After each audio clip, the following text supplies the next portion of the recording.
from a global perspective. It really changes the art of the possible here. We've got the possibility of finding something that is much bigger and much richer than the prior generation of explorationists had considered.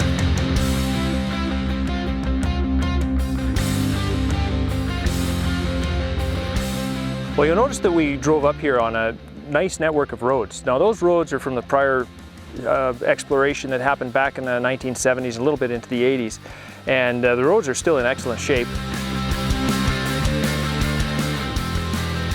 Yeah, we're here on the northern ridge of the two ridges in the heart of the Hot Breccia property, and a lot is going on over in this area. One of the more significant underground workings that's in the area is the Pool mine, which is just to the east of us here.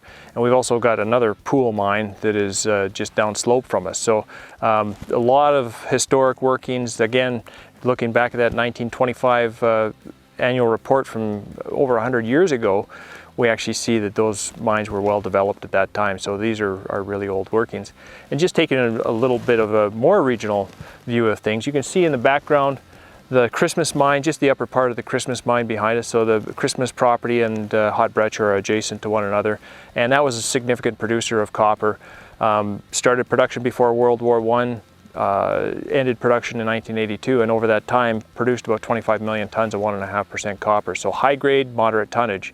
But we think it's a really important part of the story here because Hot Breccia may be the roots to the Christmas mineralized system. So very similar to Magma Mine and Resolution.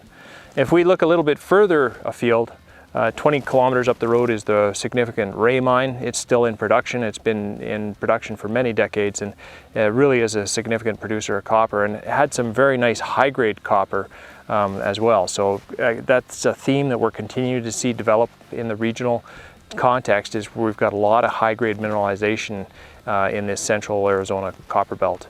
A little bit further to the north from that, of course, we get to Resolution, and then you go east from there, Globe, Miami, and the Inspiration Pit. All of the Pinto Valley is up there as well. And then about 100 kilometers due east from us is one of the biggest ones that is known in this area. That's the Morenci mine, with over 75 billion pounds of total contained copper. So it's an absolute giant. 35 kilometers to the south of us, San Manuel, which was North America's first block cave, so a very significant deposit in its own right. And that was only half the deposit. The other half was actually sliced off, and Kalamazoo, which is the other half, is still unmined and at depth.